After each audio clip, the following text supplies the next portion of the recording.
Okay. Yeah, I'm just trying to think about how that plays up. I think it's really going to matter for the HRE here, like how good their map ends up looking, if it's playable. Oh, and we are in. We get the Shiha of the villagers. They're on the Take a move. look, see. And the first thing we want to check is these spawns. We talked about the variants you can get with your starting gold vein placement, stone as well. But for those just tuning in, wondering who the hell we're looking at here, DrDabston, of course, content creator, does some casting. He's been on EGT before, but he's actually much lower on the seeding than his opponent, DimPaille, who both have actually whipped out, as we were just talking about, kind of unorthodox picks for Canal. Admittedly, we're very early on into the meta of Canals. It's only just been added to the competitive roster yesterday. But we theory crafted what the opening was going to be. The HRE player does do as expected and goes instantly to the dock. The question mark now is what DimPaille is going to do, because he hasn't actually shifted any villagers out yet. Yeah, sticking with just a heavy food start here and trying to take a look at like where that Barbican, not the Barbican, but also where the Aachen will go for Dabston. I think he got a decent one. I think he could tag the wood line and get the gold mine. If he's lucky there, it could be a bit far though. I think it fits. I can't see it quite just yet, but Yeah, can we take a look there? Yeah, that's a good one. yeah, it's a bit rough. Not really making use of the drop off bonus, but you'll get your resources. So definitely okay for HRE there. It could have been bad. Like imagine if it was over there by the stone, Yeah. or swap the stone and the gold, and suddenly you're looking at like, oh, do I like have to TC or something weird? I mean, that's the But crazy here we part as go. well, right? Like the variants, like sometimes you don't get double stone on your island. Sometimes, you're going to get finagled like this. Sometimes like the gold ends up double spawning on your island instead. As we can see in this situation, that didn't happen at all. Like the only downside I see for Dabston with that spawn is like what would have made it better is if he was able to get feudal quickly. He could have just stuck on straggler trees and then saved 50 wood in the lumber camp. But sadly, when there's fishing involved, you're going to need a lot of wood, so you can't kind of finesse that timing. Yeah, exactly. So definitely wondering what these early openings are going to be, right? Are either player going to try and make a move for map control in the feudal age? We were kind of like anticipating potentially some more plays towards the mid game, just like a little turtlier in the start. But you could see something for map control working, right? It's just what are those conditions even with these civs, right? Like trying to go like horseman on HRE or something, trying to just starve the opponent out. But there's really no way to hurt Chinese's economy on this corner here, especially if they get the Barbican on their gold. Yeah. It's going to be really hard to ever hit their wood line or their gold. And he just pulled back plenty of sheep, so we're going to be going for a while. Yeah. Speaking of, Barbican, I'm disappointed. I was getting ready to chant it.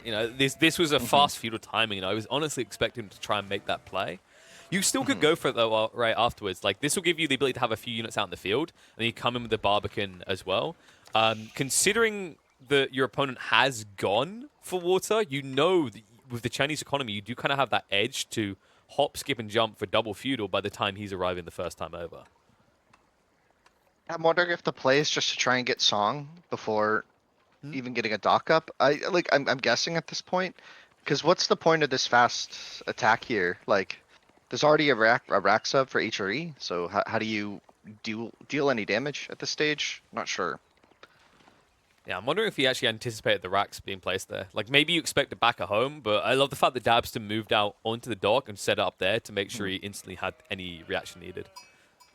Yeah, it's really nice. Yeah, it's a good play there against a potential fast feudal, but I don't know.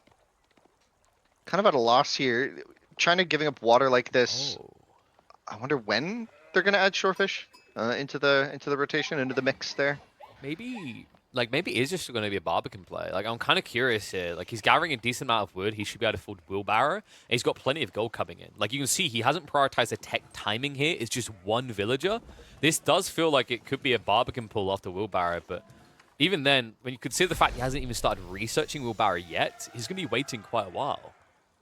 Is it a bit questionable that he's on the berries then, if he's trying to be fast? Slower gathering Yeah. resource. Why 5 vills on berries? It's a bit odd there for trying to like rush a Barbican down. Maybe there's some logic to like saving the sheep, but a bit odd for sure. 4 vills, sorry. Maybe he's just like, a vegetarian. I haven't got a good answer for you on that Well, one. he's got some other vills on the sheep, so it's just, I mean, diversity, right? You want to give them a healthy, you got to give a healthy like variety of food so that the children grow up big and strong. Exactly, right? Like, if you ever played yeah. one of those, like, city manager games, and if you feed everyone just mutton, they complain. But the moment you start, like, mixing in some berries and a little bit of salmon, they're like, oh, now I can upgrade my house. Maybe DimPaille's been playing some city management games today.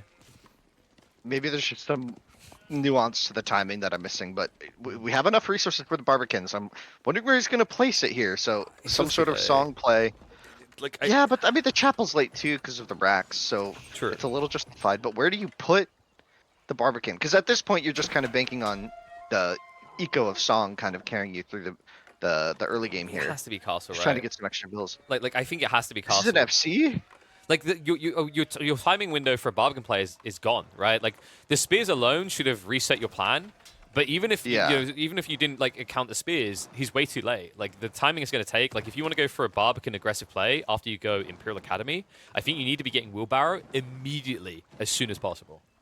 Yeah, I mean, at this point, I was just thinking building it at home to get Song Dynasty, but that's not even on the table here, and he doesn't have gold, What the so hell is going? this castle play doesn't feel like it's gonna work at this stage. I'm not sure how he's gonna get the gold. I mean, just from tax drop off alone, it's gonna take you a while, even with the improved tax collection that you have with the palace here. So he's gonna have to force into some archers before not even getting the Jugnu mass going. Interesting stuff here. I just want to remind people that DimPaille is the highest seeded player here, by the way. I don't know if anything here is super questionable just yet. I think No. you're right about the castle play. I think just getting maybe a little surprised by the spearman, probably just expecting an FC from HRE and this, little hiccup in the plan, but we're back on track now. Got the IO there supervising the gold mine, so he's going to quickly get the gold needed, hopefully in time. But it looks like it should be. HRE not quite near that castle timing that he might be so afraid of. It's really surprising to see a Chinese player get caught off guard due to lack of information, though, right? Like, one of the big advantages you have is that Tang Dynasty that allows you to very easily scout everything out. It's kind of surprising that this Rax play went unnoticed. And in fact, if you look over near the dock, you can kind of see why. Dabston intentionally placed it partially in the stealth forest, so it would only be seen from a specific direction. Yeah. And now a stable coming out, so definitely going to be delaying that castle time a lot here is DrDabston, and that could come back to bite him if we start to get some palace guards on the map, and that looks like that might be the plan in just a second here. Although a lot of food stacking. Okay. You just got to sort it, right? We got to get to castle age, then you can fix the eco, right? Like, Yep. little hiccup, gotta fix. I respect this. This is what you need to do. You need to be adaptable, right? You need to be flexible, and this is just doing that, right? Yeah, and you know that like there's going to be men at arms or something else coming. It's not just going to be spears. The archers aren't going to cut it. This way, he also guarantees he has an influx of gold to spend on Palace Guard once he techs up. And that tech up should be starting in just a moment. Yeah, but kind of wondering what the Palace Guards are going to do at this stage offensively, right? Are you just going to defend against Spearmen and Horsemen with Palace Guards? Like, there's slightly more efficient methods for defending. Building up a huge mass could be quite effective. And we got potentially a B coming out as the clock tower goes down, but I don't think we have the resources for a B at 8 wood and -1 wood per minute. Just can I maybe bank an IOU here? I can't quite afford it yet, sir. No. We need the money straight up. In fairness, you don't really want to rush an SDBs when there's already horsemen showing, though. Yeah. No, you don't want it. You don't. It's just potential. It's on the table with the clock tower down, and even giving up like kind of that mid-map control, giving HRE a second dock even further up. You know, at some point, if this just gets an emplacement, like you're never going to be aggressive, and archers fighting man at arms, not a great matchup there, but. I mean, they are boy at arms, though, right? Like, they're not the strongest of units. Although, if you do ignore what they're doing, you are going to casually lose a lot of eco in the process. We have to remember, this is a 1 TC, no Song Dynasty build for the Chinese. Not often you get to say that. I'm pretty sure boy at arms is a war crime, so I don't think you should bring that up. Let's see though. Going back to the sheep though, going back to the gold, the barracks is starting to produce those palace guards, which we're gonna try and find some sort of offensive play, I guess. Yeah, looking potentially to dive a TC, maybe rushing some armor upgrades, but I don't really see what else there is. Ooh, just denying that. Ooh. I mean, he'll It's cancel close. straight away. Like, it's a tough one. I don't think he gets too much out of the outpost, but it's annoying to lose the villager. Like, the way you always have to think about the HRE is every villager is 1.4 times the value in the first, like, 15 minutes, because usually everyone is being buffed by that Arkan Chapel. And, hello, it's time for a burger. Yeah, this is going to get really rough really fast here for DimPaille because these palace guards aren't really going to have any way to do anything in the early game here. Like, there's just too many horsemen, too many spears, and even men-at-arms already from DrDabston. as soon as the Burgrave's up, he can upgrade to those units he's already playing with. So he'll quickly have like competitive stats against these. And there's just a few men-at-arms slowly, slowly marching, lock and step behind the scout, making their way across the map. He's got a couple archers to stab the spearmen. Remember, he has got Crossbow in the crossbows mix. there. Yeah, that's the big deal. These One. men-at-arms aren't exactly chunky yet. But there's one crossbow. But We'll see how this goes. But the boy arms, come on. I mean, he's getting shish kebab pretty quickly. Like, this is a decent exchange with DimPaille. Yeah. Yeah, taking the fight just before he got Castle Age, and you think backing up Burgrave Palace is going to upgrade your men-at-arm really quickly, 7 seconds or something, I think, to upgrade to the Castle Age variant of the men-at-arm there for HRE, so Yeah. a little early, taking a bad trade, and back he retreats, maybe to grab the dock. He can take that one down, go forward onto the barracks. He's got some options here. Yeah, he can actually just try and torch down the fishing ships. That's actually an option here, right? Like a few torches at Castle Age plus the ranged units as well. You can actually shred through them. And you have to remember, like, Dabston, now that he's gone Burgrave, he's not really in a situation that he can also build naval vessels to protect, right? You can't easily afford archer ships if you want to spam knights plus men-at-arms like this. Yes, you did just hear me correctly. We've got a Burgrave, but we are going to be layering in knights as well. Yeah, it's a very tanky combo there. Gonna force crossbow out at some point. DimPaille won't be able to get away with just these palace guards for too long, but I mean it's kind of working right now. Although DrDabston with a significant eco advantage and the Burgrave to help, you know, pump that eco into military should be able to hold here long term. But in the short term, it's a bit much. Yeah, Berryville goes down. Like the problem I diet see here denied. is that there are more crossbows coming, Winston. Like he's got 6 total. They're going to be on the way. And we have to acknowledge the truth of this, right? Like, yeah, knights are goated units, but they take a long time to produce. They're not a quick unit to defend with. Yeah, and even mixing in some Landschnecks. DrDabston respecting these palace guards quite a lot here, but ooh, that Landshark got a lot of good value in that moment. And diving into the TC, 14 units garrison, so it's just pelting these palace guards. Less Pierce armor, and they will go down pretty quickly here, but not after a terrible trade. I'm kind Just of got to think about the eco. That's the thing. I'm concerned about Dabston's idle eco here, right? Like, yeah, he's still got the fishing going on, but we know how demanding Burgrave can be. Like, I look at and see 650 odd food income a minute, and I don't feel good about his odds. And then, yeah, thank you for pointing that out. Without gold, he doesn't have the ability to push men-at-arms, which means DimPaille can very simply counter everything he does if he just continues to mass palace guard. Yeah, this is starting to work out. Got to see some sort of like transition into something here that helps deal with the water, right? If he could shut down the fishing, this could get really bad for Dabston really fast. But I'm not sure. He's got a lot, but you know, a demo here could be really sneaky. You need gold. The arrow ship could. Yeah, 2 gold isn't enough, but he's got some coming in. Oh, He could afford some stuff. You know, interestingly though, HRE denied from the relics. Nothing happening like religiously here in this game so far. That's Could be what's looking forward to the surprising, first player. I mean, DimPaille could drop a monastery with the wood. He has a lot of options with his wood income. Could drop a dock, contest the sea. We'll see. Yeah, I was kind of hoping he was actually going for the monastery play. That's a typical thing you do when you get Castle Age edge like this, especially with Palace Guard, the mini cavalry units, right? So typically, you kind of carve up the territory lines close to your opponent's base. But so far, has neglected to try to go for it. Maybe he's a little bit paranoid about the horsemen that are still prowling around, that they'll just snipe you out. Yeah, I mean, he's potentially going to take out this dock, which could be a pretty big blow, although I think there's still that other dock, right? So he could always just move the fishing boats over. Going to be moving in for the fight, the horsemen to deal with the crossbow, but the palace guard to block, the knights in front as well. And I think this fight was going to end up looking kind of okay for DimPaille. At least a decent trade, clearing out the front line pretty effectively, and just the men-at-arms remain. Great on the gold mine, though. He's going to lose the army again. Dabston, the problem here is he keeps rushing for these battles because DimPaille's forcing him. But that means you're never reaching critical mass. Like, he's gone for heavy maces as well. He needs, like, 10+ men-at-arms. Now you're up against crossbows, palace guard rather, and the knights. I don't feel good about this. He has no naval defenses. He's lacking food at home long-term. He's already got across on berries and transitioning farms. And what we mentioned about this map is with a lack of wood at home, going for something expensive like farm transitions right now could just kill your game. Yeah, it's kind of crazy. If you look at the income and the eco, he's got way more resources per minute to work with, or at least he had. But now doing this transition to farms, we'll see if it's able to pay off in time as his wood starts to run out too in that little corner. And we could be seeing a really rough moment here when he runs out of wood and he has nowhere else to go. Oh boy, and the gold's still denied. Yeah, this is starting to look really brutal. It's done. There's no way back. Dabston, you can feel the panic starting to set in. He'll call GG. DimPaille, catching everyone off guard with that Castle Age build, comes out on top Um, in game one. What a game. What a game. Really spicy. Exactly how you predicted, right? That Castle Age timing being what matters the most, right? Getting those armored units onto the field, both these civs wanting to get map control in that style.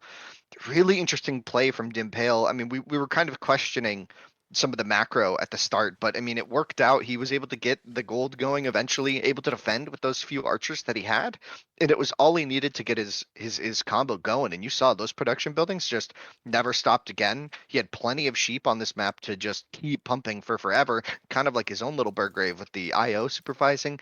Beautiful, beautiful stuff. He really made that work. I'm really impressed. That was really good. Yeah, That I was mean, really good. it's one really cool thing about playing the Chinese that we mentioned earlier on is that vision factor that usually allows you to get more sheep than your opponents, right? Because sometimes you kind of feel like you're walking blind to find the next sheep from one to the other. I actually think DimPaille done a phenomenal job with that. I think that's a big part of why he ended up with so many more sheep than what Dabston had. And then, the only improvement I'd say, maybe a small thing for Paley, was the delayed realization of the early Spearman Rax play because of where his scout was. But once again, it comes back to the fact he's prioritizing sheep gathering. Yeah, we do see that there's a little bump in the road when he's trying to go for this fast castle build and he gets pushed off of his gold. But the cool thing about being a Chinese there is when you've got that much sheep and berries to kind of exploit, it does look a bit weird when you're stuck with 200 gold and 1800 food, and it looks like it's kind of an overboom. But then you just Yeah. have to remember how much each pal guard costs. Like having five Yeah. times the food to gold on arrival is not a bad thing. Yeah, definitely a little later up than he would have liked it, but China could always just power build that landmark and get it up in just a matter of seconds. It felt like I think he put like at least 10 vills on that clock tower, and there he was. And suddenly the palace guards were a really big problem for Dabston. And those trades, he took good trades, he took good fights. It was quite impressive. The one crossbow made all the difference in that early engagement, and you saw it there. Really cool stuff. And now we move on to Arabia. What are your thoughts there? So, based on what we've seen so far, yeah, I don't think we can draw conclusions about who likes playing ultra aggro. Like, sure, DimPaille was balls against the walls in that one, but like, Yeah. that I think that's just a standard way for him to kind of play the Chinese. He was either going to try to boom in the corner with limited space, like you talked about, or accept that he has to use that space optimally, especially against a Civ that will be doing the same on the other side. I wouldn't be surprised if we get something like Delhi coming out here. If you really want to sweat it and make it deep, you've got to know how to play Delhi, and let's be totally like transparent on this. Is there a better map for Delhi right now? Maybe Canal, but that's already been ticked. In the past. So yeah, I mean, Arabia definitely going to be a good option for Delhi, dealing well with that big feudal spam, and just the map layout just seems to work really well for them. But I'm not sure. I'm not sure if you want to pull Delhi out now. I mean, there's not really a better map for Delhi, I think. But there might be a better civs on Arabia, especially if you're not comfortable, right? Like these are players who, they aren't like the top tier pros. Like, are they comfortable on all on all the civs, right? There's quite a lot of variety in there. Could see some Mongol play. We've seen French, I think, played on Arabia as well yesterday. I Yeah. forget all the civ matchups, but it was pretty good. So I think there's kind of anything. I feel like Arabia's just such an open map. Like you could just do like open in terms of strategies, also in terms of Yes. layout. But like you could just kind of do. I feel like every civ is like relatively viable on Arabia. Some better than others, of course, but there's Agreed. always a way, right? It's why it's regularly been kind of the baseline for tournaments, right? Like no one really hates Dry Arabia. Some people might be indifferent to it. Some people might end up loving it. But I feel it's very rare to discover someone that says, you know what? I wish Dry Arabia would go curl up in a corner and die, right? Like it kind of always has Yeah, relevance. yeah. Yeah, you can't complain about Arabia. Can't be a hater. Oh, there we go. But yeah, French versus Ottomans. So yeah, we got the French pick up there from DimPaille. I mean, based on how we played China, I think this could be a problem for DrDabston. I think DimPaille showed a lot more like control and I think like intentionality behind his unit control. And I think if that translates into Knights in the Feudal Age, we could be seeing a really rough time for Dabston, who's going to need to get those spearmen going, going to need to find some strategy, maybe some way to get French off gold in the early stage of the game to deny the knight play. But on Arabia, that's always risky because if there's just a gold in the back that you can't see, like could get could get spicy here for Dabston. I'm also concerned that Dabston is going to end up copy and pasting the opening phase of last game. Obviously, we can't have fishing like we did there, but I'm talking about the focus on Spearman into denying gold, right? It actually can be quite impactful against the French, but let's say DimPaille kind of makes a hard pivot to get enough gold for that first 1 or 2 nights and makes that natural transition into archers. If Dabston leans a little bit too hard on Spearman aggression early on, he might actually hurt his archery range timing, which I think is more likely what you want to play for with the autos here. Alternatively, I think you probably just want to go over the top for a castle age build, right? Like, because if you're up against heavy cavalry, Yeah. your options in feudal is typically mass archers or everything else which is less optimal, right? So Yeah. Yeah. it's a weird one because like if you do just condense yourself as Dabston and stay in your base, what can happen is the French player not only can just kind of press you with raids, but he can then just move out until the pocket he goes. Yeah, it could get spicy here. Maybe trying Spahi Archer on the side of Ottomans to try and deny maybe, I don't know, Knight Archer from French. That sounds like a reasonable thing. Spearman Spahi could be good as well. Don't really know about the feudal age here. It's really feels like resource control and Yeah. like who can like get away with greedy TCs more than like the exact army composition. I feel like both civs here are going to have some flexibility with the meta supporting the Ottoman doing whatever they want to do. So it could be like that, but I don't know. I think you're right. I think Castle Age, Crossbow Mass, this could be a bit of a longer game. Yeah, I think my like concern is, sometimes you see players when they get that initial aggression with like an Ottoman spearman play, and they see they can shout the gold, they then say this is an all-in moment. I have to go full feudal. I think that is a bait in Mhm. this matchup simply because of the Yeah. versatility that French knights give you. They're just so versatile in every way. And honestly, French is versatile as well, right? They have really good transitions into like the archers to support the knights. So if you just kind of all in spearmen to try and deny the knight play, those archers come out really quickly with French, right? They're saving wood on the drop offs, they're saving the resources on the upgrades. Like it just kind of all melds together into a very smooth experience. So trying to destabilize one of the smoothest civs isn't the easiest thing to do. Yeah. So we could see that come into play. Although I don't know. I don't know. Davison, I feel like should take a more casual approach to the early game. Not try and do anything YOLO. Just take it into the mid game. You have good units. You have good buffs to your units as well. It should be pretty smooth Agreed. for him as well. It's that case. I think the French, in a lot of ways, they look for that snowball effect very early on.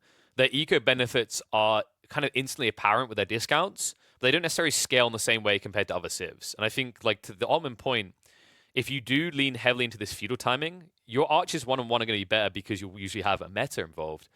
But the flip side is that you are becoming more reliant on stringent resources, right? Like a resource gathering rate of your villagers, as opposed to hitting Castle Age where the passive production kind of ramps up. That's a very big Yeah. benefit you gain.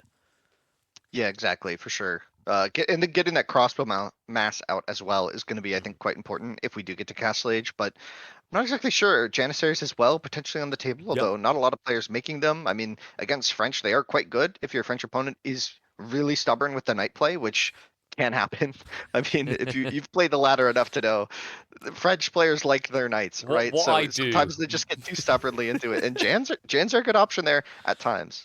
No, no, I agree. We've all been there, right? Like, 'cause sometimes you kind of feel stuck in a rut. Like, these knights kind of had an Mhm. impact. They're like my best tier unit, unless I'm in Castle Age. We'd already Mhm. mentioned if you kind of end up in an archer race and you're even Stevens, like the Ottomans will win due to that attack speed buff they get.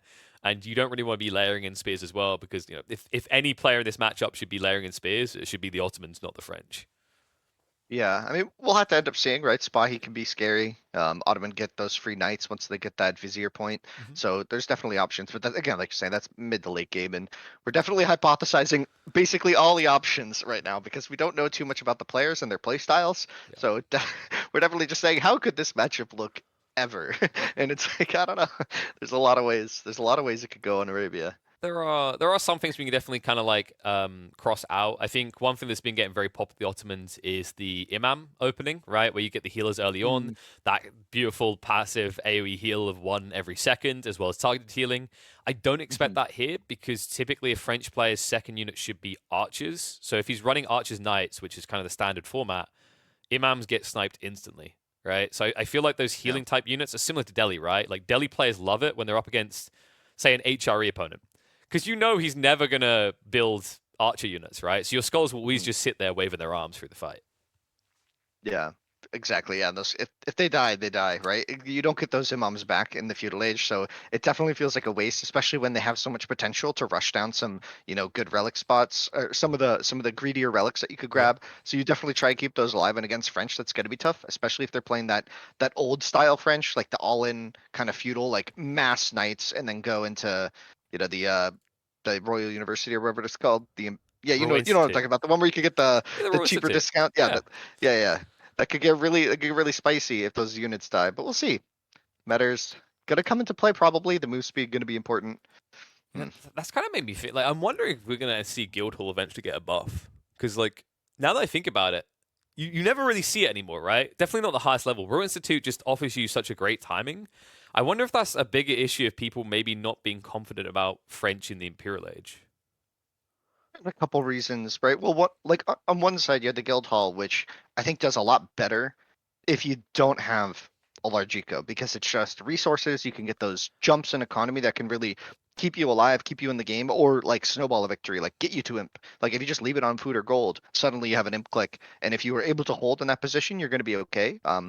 Whereas the university, I think, plays really, really well into a large economy, right? And I think in the past couple months we've seen French kind of branch out into this like delayed TCs, like third TCs, sometimes even a fourth TC in feudal age, going up to a huge eco count where that knight scaling that you can get in Castle Age can just be the GG timing for a win, right? You see players get that royal bloodlines and just like, oh, I have 40 knights in Castle Age here, but we haven't really seen that style of play. French have been a bit weaker recently, so I feel like there's kind of a lot of options. But not really sure what like a solid meta is. If you're living in the past, there's kind of a lot of ways to play it, but Yeah. the time is now, KP.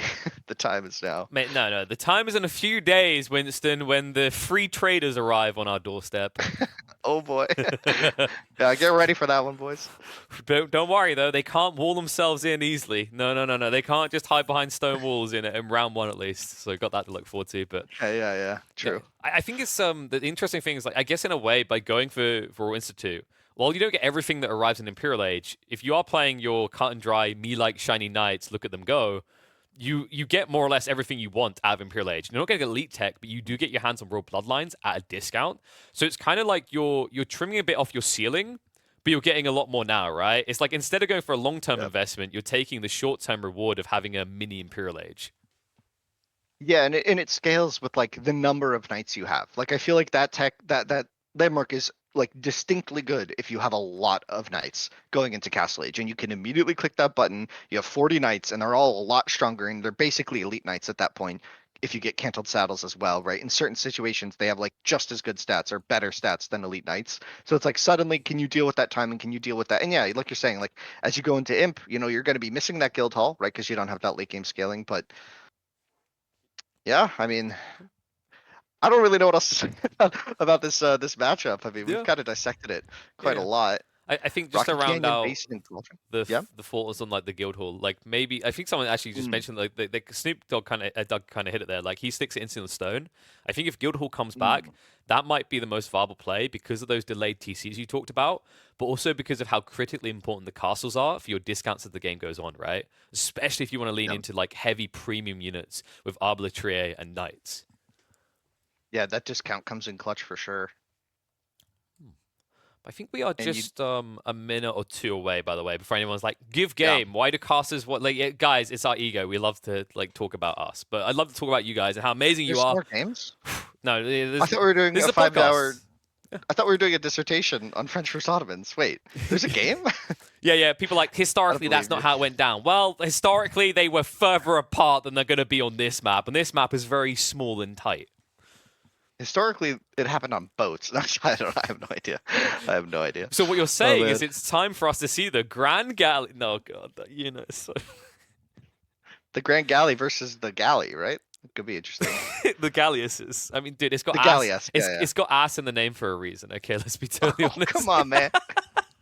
Don't be doing it dirty like that. Come on. I mean, it's pretty bad. I'm not Yeah. sure which is worse though. To be honest, I'd love to get like the pro players' opinions on it because I've seen a few players Yeah. try to use the Grand Galleys and it don't look They good, won an Winston. Oasis game. They won an Oasis game in the Winter Team Championship. Do you remember that? I think it was it Marine Lord who just built like 4 of them on the pond, and Yeah. they just defended the sacred sites till the end of the game. That was so funny. Oh man, Oasis is such a funny map to watch. I don't think we're going to see that again anytime soon. I mean, hopefully get some team events. But for now, we're going to have to settle for the 1v1s. It's time for game number 2 between DimPaille and DrDabston. We're going to take in a Dry Arabia.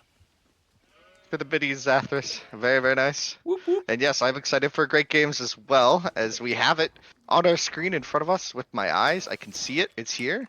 And ooh, the immediate mill school has become pretty standard with HRE, or sorry, HRE, with Ottomans. Gonna get those spearmen out. Especially the value is in if there's a gold vein that's loose. In fact, if we look at DimPaille's base, I think he has got a gold vein in an annoying spot here.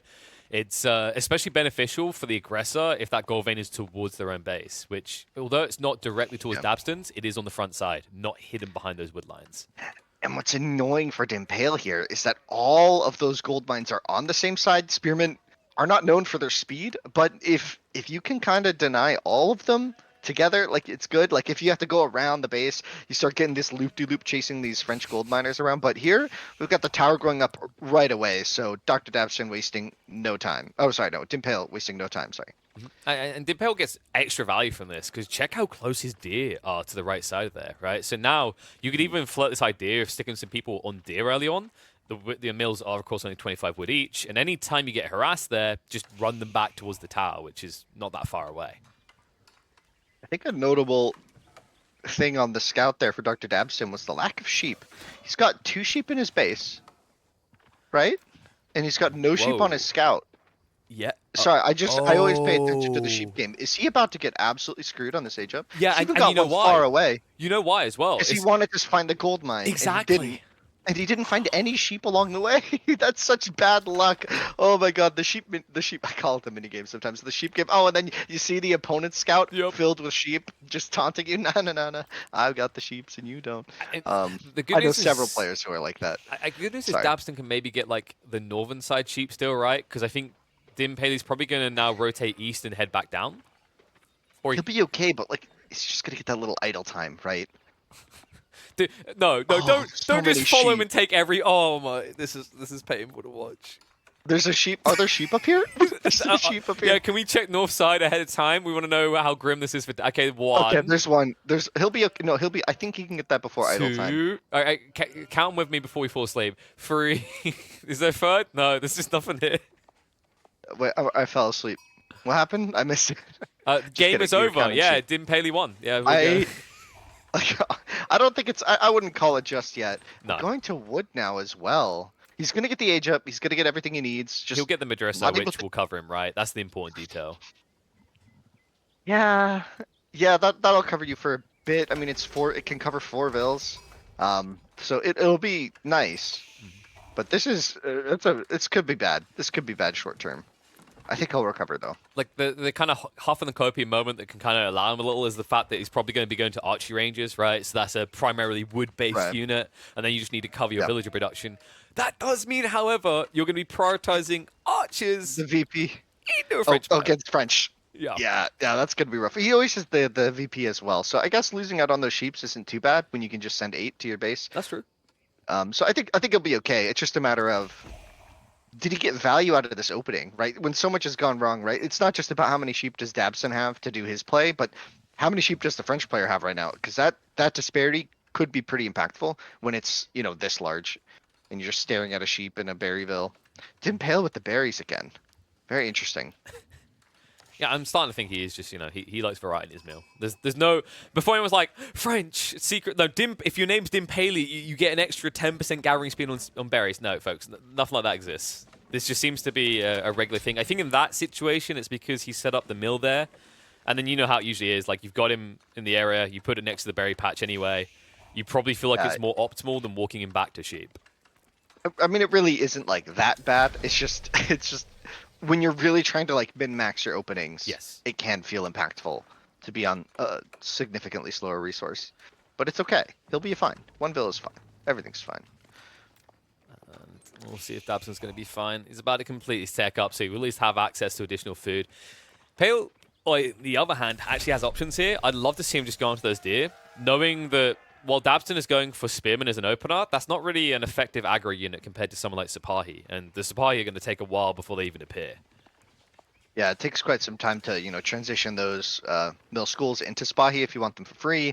And if he's going to want to make them, he's going to have to send the sheep VP if he's going to want to build stables and actually produce them himself, which could limit his options going into like the mid or late feudal, right? Lacking that meta could be a problem as well. So I'm curious to see how he's going to play this one because he's got options and he's got the units he needs right now to not die to French. So he's done everything like pretty good right now. So, ooh. Oh, hello. It looks that like delayed TC. The delayed TC. This is.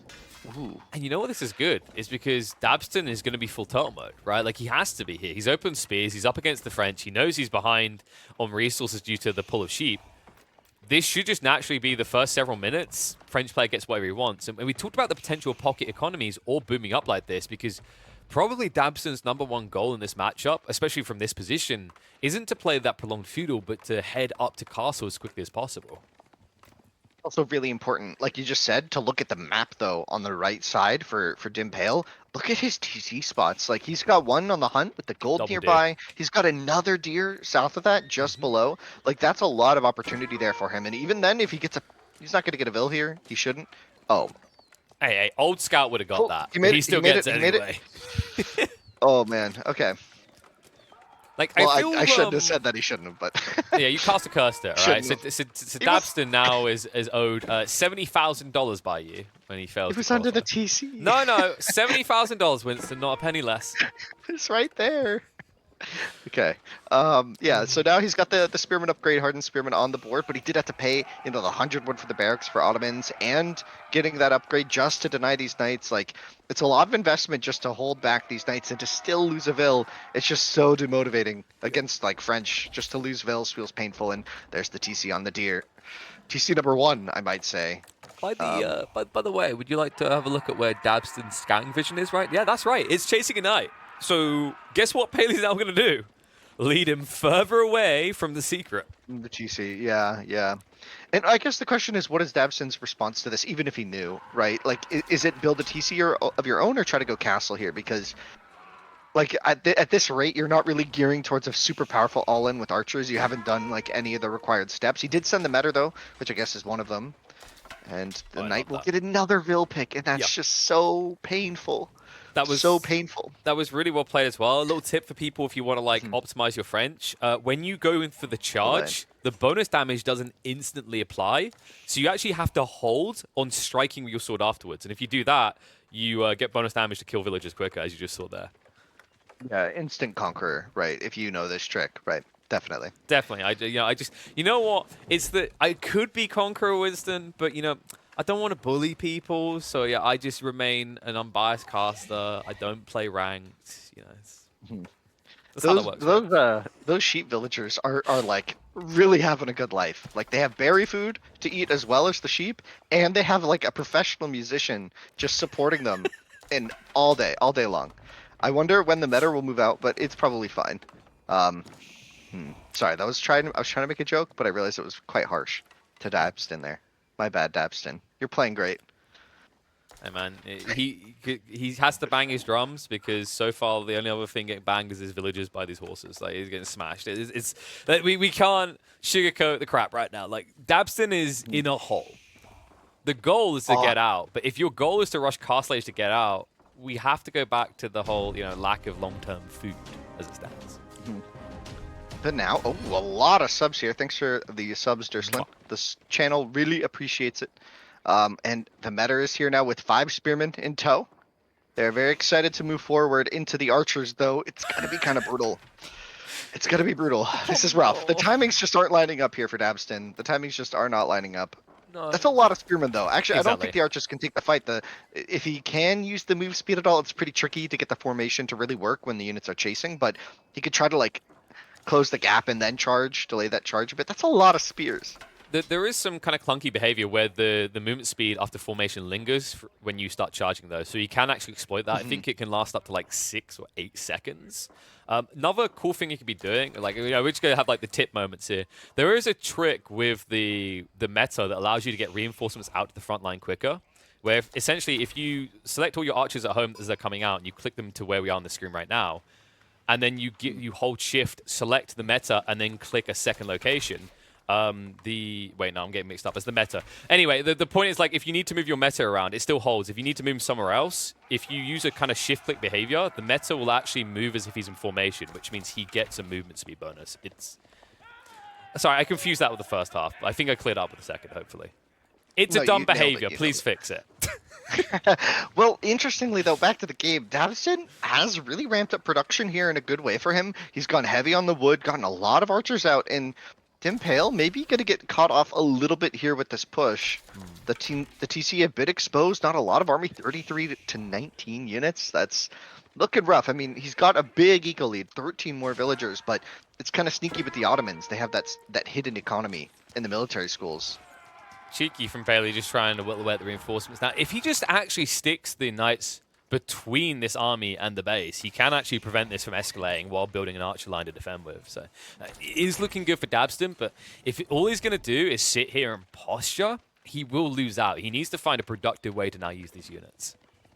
Yeah, it definitely is going to have to translate into something, and I think pretty quickly, right? Because as we're noting, this game could snowball very, very fast if a Castle Age comes in for DimPaille at any point. And with this many deer, that option is kind of on the table if the game ever slows down. And here's the Rams, here's the push. It's going to be the big play, but it's going to be enough as the military count kind of gets closer and closer in favor of DimPaille. He's got 2 knights in queue.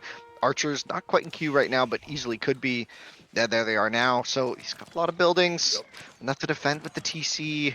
And think These eco. raids aren't helping. Winston, think eco as well. Like, just look at that villager count. That's my biggest concern, is you just spent 500 wood, and now I'm asking myself, do you actually have enough troops to defend that investment when you come for that town center? Yeah, this is... It might work. It might work. He's got only 2 Rams, though. Because there comes a point, if you have like 3 or 4 Rams here, yeah, you just don't have to care if villagers pull, and then you could just sit well behind them. But when you only have 2, if you lose 1, like the whole push kind of stalls out, and that's a lot of army from DimPaille. He really massed this entire time. He hasn't really been stalling on the production queue. The Knights are going to charge in, trying to get the Rams. They're going to pop like little pinatas. Oh, he traps it. Oh, he's got the surround. Oh, that's so beautiful. And the archers go past as well. Play. Wow. Snipes the matter. I think DrDabston, he got kind of like overly, I don't want to say cowardly, but he got super scared there, right? Like, he ran the spearmen so far away due to the archers that he essentially just forfeited the entire fight there. Did keep the meta alive with like 1 HP there. It looked like a bit of a misclick from DimPaille. I think he tried to like right click it again, but I think he like hit the ground or something and his archers ran in a bit. So a little bit sloppy there, but definitely not going to be an issue. And not, look what I said. You gotta replace the 1 ram that you lost. So it's just like if you go in with 3 or 4, you just cannot care as much and just dive a lot more was like that aggressively and be happy. I mean, it's only 1, but please tell me DrDabston's not at a point where he feels like he needs to build farms. I swear I saw a farm. Doesn't have any sheep. He's got deer though. He's got plenty of deer. It sounds like nitpicking, but like this early, yes, I can see that DimPaille's done it as well, but DrDabston's on the clock, and come on!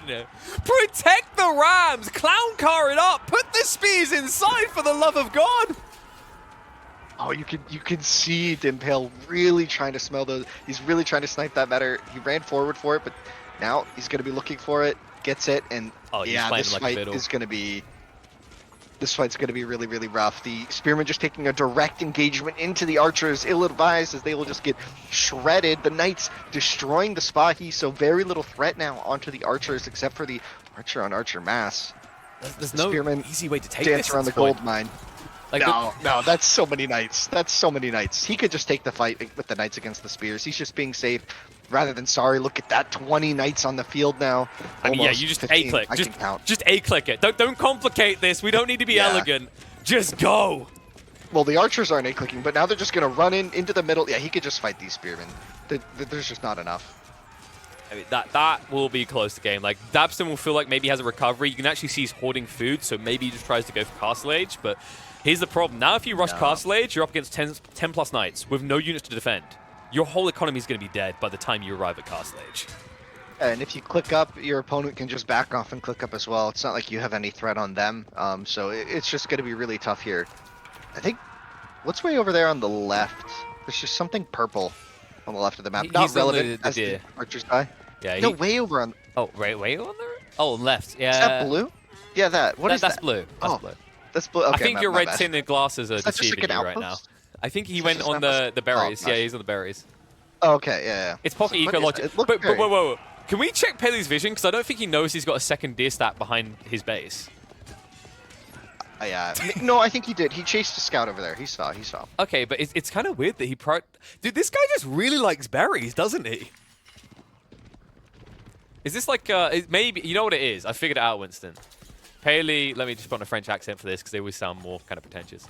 Oh, Dabston, I'm really so much more highly ranked than you. I have to play with a handicap because I'm the chimp. That's a really elegant accent, by the way. I've always wanted to tell you that. Thank you. It's very effective. Yeah, no, it sounds really authentic.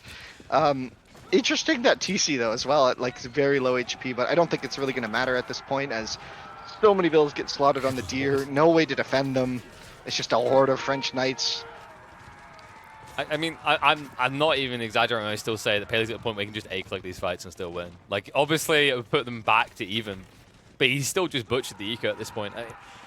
Dabston definitely doesn't want to find himself up against a match point situation this early, but you have to start wondering, like, what's the comeback? He thinks it's to go and TC boom. He's actually going second TC while also floating Castle Age here.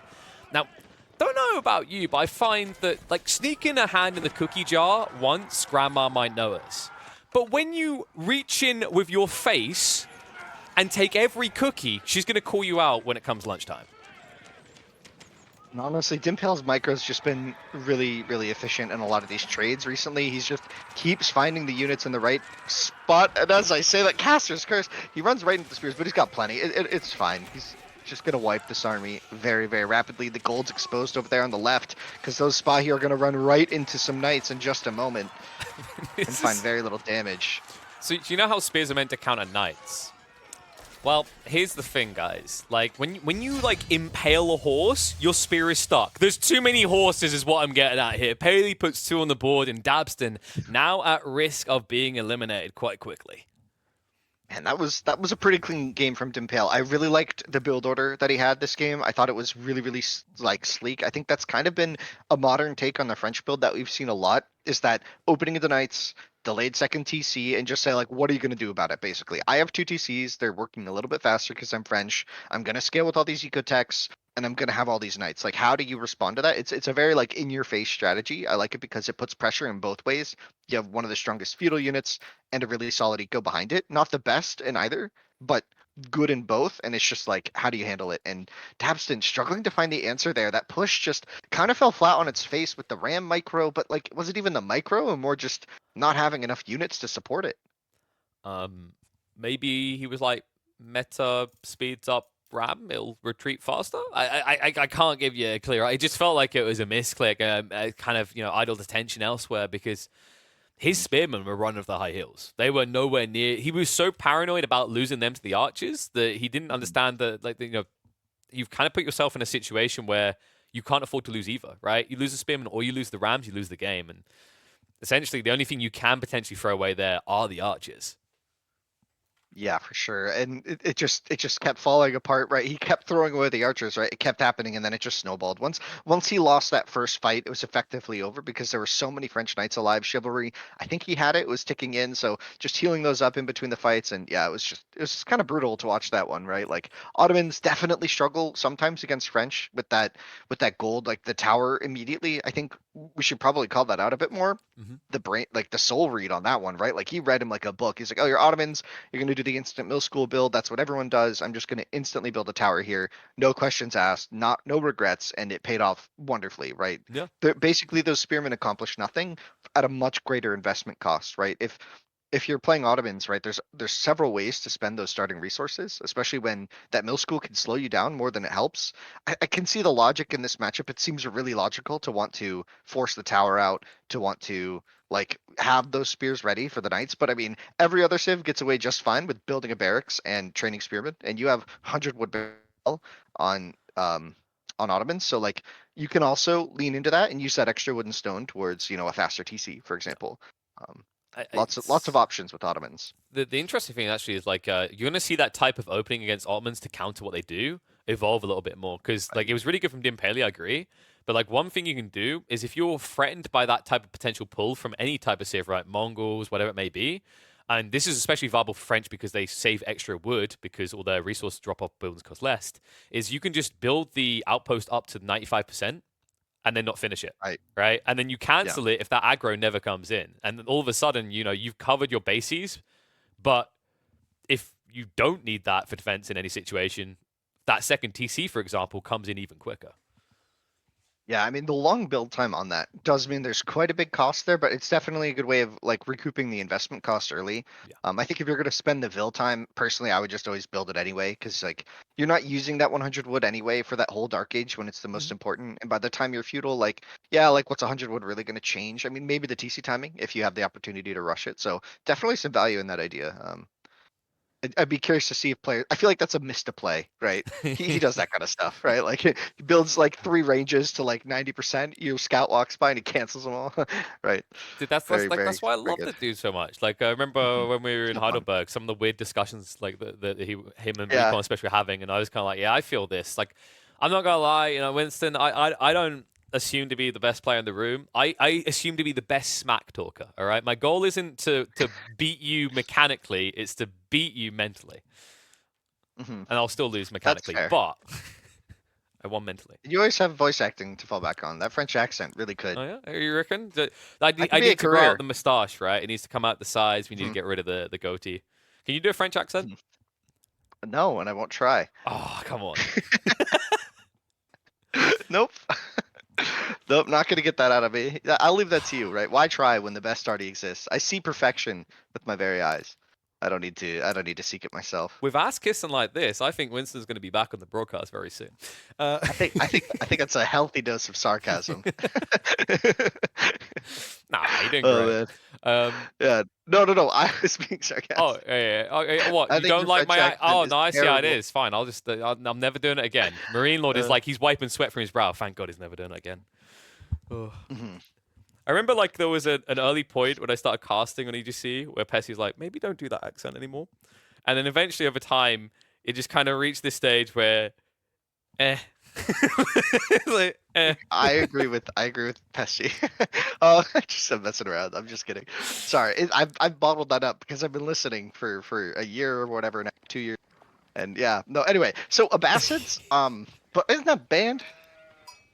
Uh, yeah, it was banned. Why is it picked? Huh? Was this like a mercy from DimPaille?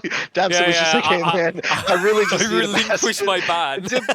DimPaille was just like, yeah, sure, go for it. I don't know. I don't know what's going on. We don't have. Let me check. Do we have a re here, or is this just roll with it? I don't know. Oh, no, I figured it out. So here's how it works, Winston. This is very devious by DimPaille. He's like, yeah, whatever, pick whatever you want. But now there's no record of that because chat logs don't get saved unless you screenshot them. So now when the game finishes and DrDabston wins, DimPaille's gonna be like, he's actually DQ'd. That was a ban civ. Gosh, that's so rough. Why? I mean, you're winning. You don't need to do that. But We'll if see. I mean, Dabston Abbasid's wins, in right? play, It's so like, let's come move on. on. That's fair. Yeah, if he does win with the ban sim, that'll be spicy. By the way, I don't know. Can we ignore. There we cast go. this? We just flipped it. I just wanted to clarify that. Is DimPaille on match point? Okay, there's definitely some fans of Dabs in Yeah. the chat that were wishing it was the other way around, but you're going to have to cross your fingers, your arms, and your intestines if he has any chance of making it. I think your intestines are already crossed. I think that's how they work. I can't confirm 100% because I've never actually opened up a human being to check. Okay. Yeah, I think we had it backwards. Dr. Dabson Oh, banned it's flipped the other way. Abbasid, Got it. which banned it for DimPaille, and DimPaille There banned we go. English, which removed it from Dabson's pool. That Our makes more bad, sense. guys. We know the Oops. rules. I promise, right? KP, Yeah, we yeah. know exactly what we're doing at all times. There's no question, no doubts in my mind. Yes, Um, I totally read the handbooks and research everything before I get on the microphone each weekend. Wink.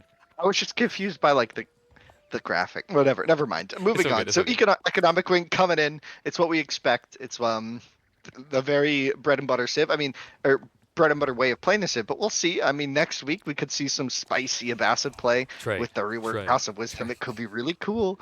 Yeah, trade wing. I mean, anything could work. Because no one really knows what the meta will be with that. I mean, there was a lot of practice games on the pup, but next week be keeping an eye out for that Abbasid, because it won't be Eco Wing every game. I hope. I honestly think, like, I mean, I made my call on this with the patch notes. I stood by for what I saw on the pop. I think it's going to, like, trade wing is going to be the new meta when the patch drops, folks. All right, mark it in your books, experiment with it now. Mathematically, like in most situations, you get around, you can end up with easily around about the same that you get in terms of savings for a fast castle build by going culture wing. But the upside you get on top of just going culture wing instead is your opponent now has to counter trade, or you're just going to keep getting more every time. Anyway, we can talk about that in the following week when it's actually going to be in play and we're nerding out. For now, we have to deal with your bog standard. Nothing's changed, Abbasids, Eco Wing, fresh foodstuffs, 15 TCs. What else is there to cover? Well, what's interesting is this Aachen Chapel placement here for DimPaille. To me, that just says, like, no feudal age, Russian castle ASAP, right? He didn't get it on the wood, so he's basically saying FC here, I guess. He's got the berries to support it as well, but plenty of sheep, so not really a huge issue there. Yeah, I guess. I'm guessing some sort of castle play. Yeah. By the way, to the sheep point, like, DimPaille just done it again. Like, we saw him when he was in the left corner. Like, he got plenty of sheep off the map. He even went double scout play to guarantee that. Cool thing about this play, some HRE players are cringing right now. They're like, whoa, I'm an HRE player. Villagers are important to me. But consider that your opponent is an Abbasid player. Abbasid players rarely ever build a second scout unless they're playing against Roos. So this guarantees him probably 70% of the sheep on the map. Yeah, for sure. And you're gonna have a really strong early feudal economy anyway, so like delaying it a little bit to secure some sheep, especially how last game went. I'm sure DimPaille was appreciating the gifted sheep from the lack of scouting from Dabston. And here we do the TC gonna be a follow-up from Horseman. Interesting. So some Horseman play for a Basset against HRE.